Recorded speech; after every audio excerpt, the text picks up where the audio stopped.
Behind New York's skyline, another city is growing, one built on wheels.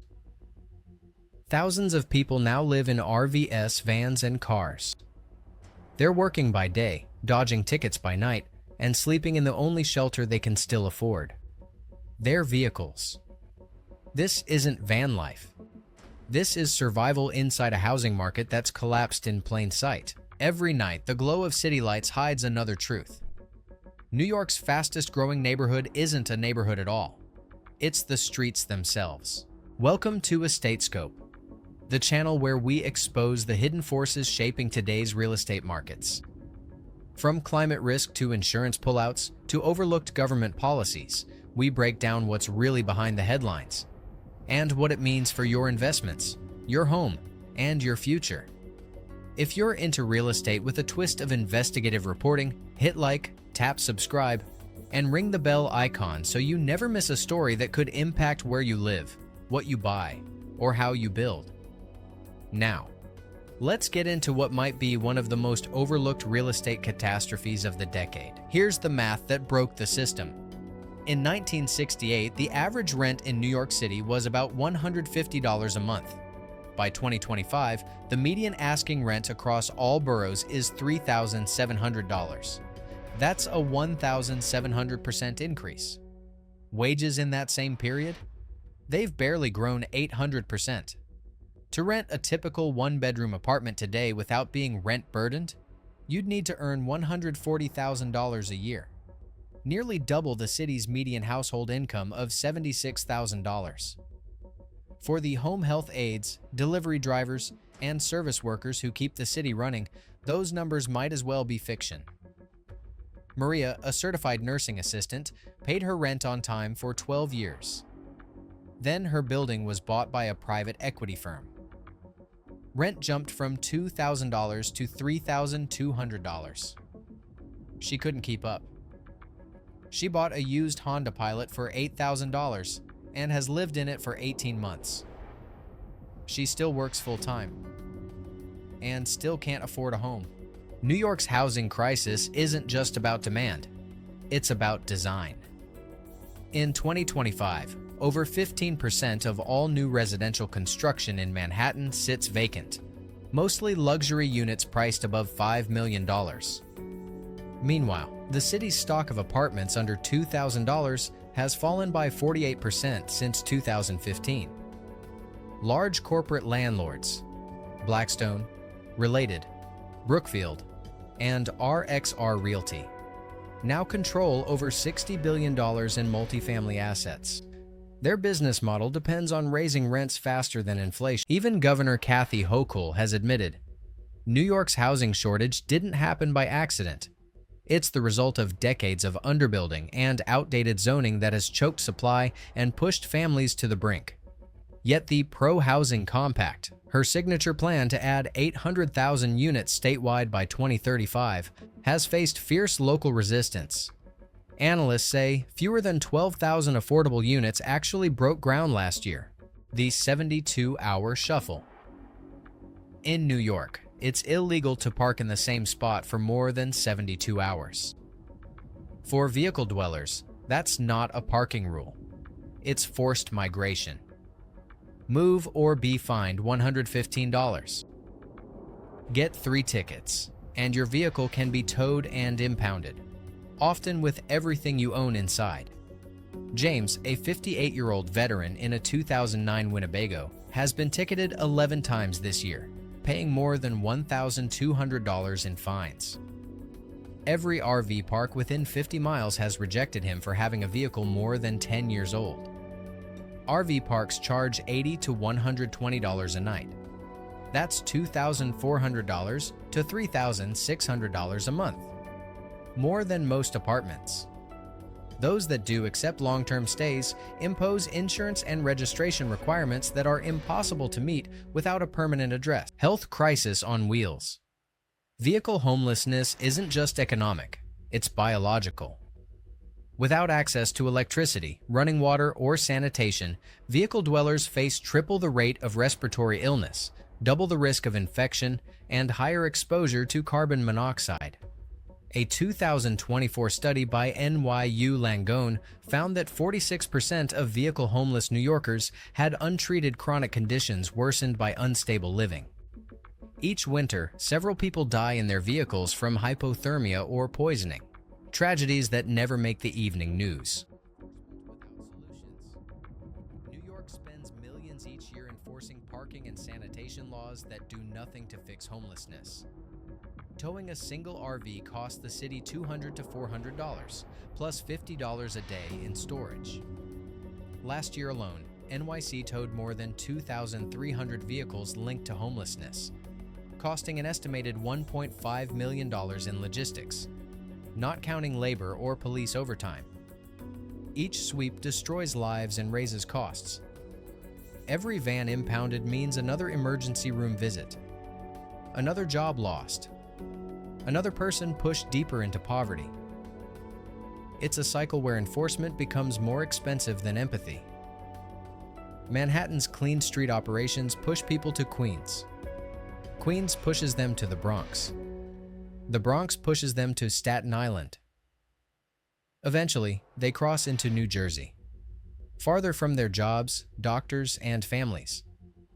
This displacement spiral costs the city money while making homelessness less visible and more deadly. The vacancy paradox. Here's the cruel irony. At the same time, tens of thousands of homes in New York sit empty. In 2024, city data showed over 88,830 vacant housing units, many owned by investment funds and shell companies.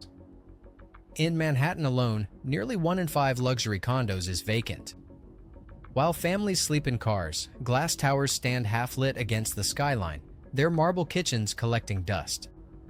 It's not a housing shortage, it's a housing mismatch. The market builds for investors, not for residents. Economists estimate that if just 10% of vacant luxury units were converted into affordable rentals, more than 25,000 people could be housed immediately. Evictions and economic pressure. The cracks widened fast after the pandemic moratorium ended. New York City recorded nearly 30,000 eviction filings in 2024, more than double 2023's number. Housing court backlogs stretch for months, leaving families in limbo. The cost of living keeps rising. Groceries up 14% since 2022. Utilities up 11%.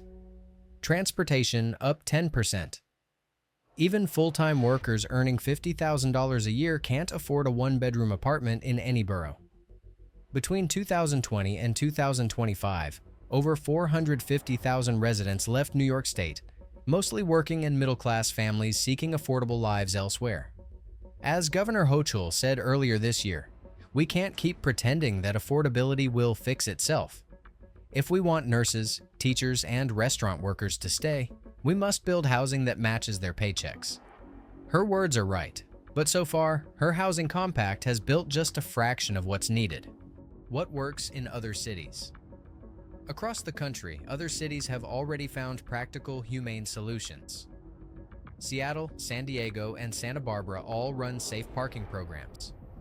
Secure lots with bathrooms, power hookups, and case managers. Over 90% of participants transition to permanent housing within 6 months.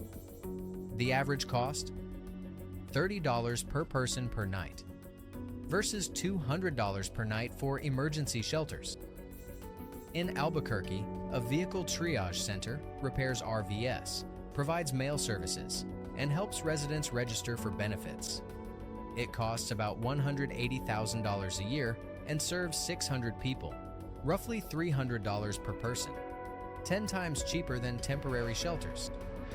Los Angeles rents underused parking lots for $1 to $5 per night, turning them into safe zones with sanitation stations and on-site social workers. Policy blueprint for New York.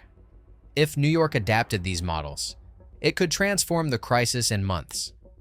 Experts propose 4 immediate steps. End the 10-year RV rule. Replace it with safety inspections so older, functional vehicles aren't banned. Create legal long-term stay zones in industrial areas already used informally by vehicle dwellers. Convert underused city-owned lots. About 2,000 exist across the boroughs, into secure parking with bathrooms, electricity, and waste disposal. Recognize vehicle homelessness in federal HUD definitions to unlock more funding. Economists estimate that converting just 20 lots could serve 2,500 people and save $12 million a year in enforcement and emergency costs. These aren't nameless people. They're nurses, veterans, retirees, and parents. Most work. Many still pay taxes. They're not asking for pity. They're asking for parking, dignity, and a path back to stability. Programs in Connecticut prove it's possible. In New Haven, one safe parking pilot helped 83% of residents move into housing within 90 days, at 1/6 the cost of sheltering them. If that can happen in New Haven, it can happen here. The bigger picture. This isn't just a homelessness story, it's a real estate story. It's what happens when rent rises 6 times faster than wages, when half of all new construction is luxury housing, and when enforcement replaces empathy. Behind every luxury tower, there's someone sleeping in its shadow. Every statistic is a person one paycheck away from their car. Tonight, more than 158,000 New Yorkers are homeless, and thousands of them sleep in vehicles that the system refuses to count. The funding exists. The land exists. What's missing is the will. Governor Hochul promised that every New Yorker deserves a safe place to call home, whether that's a high-rise, a brownstone, or a modest apartment. Now it's time to make those words real. Contact your city council member. Ask about safe parking pilot programs. Support housing nonprofits.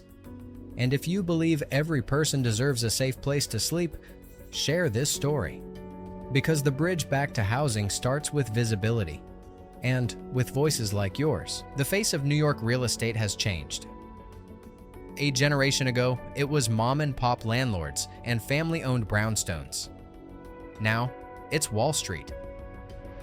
Between 2015 and 2024, institutional investors purchased more than 300,000 housing units across New York State.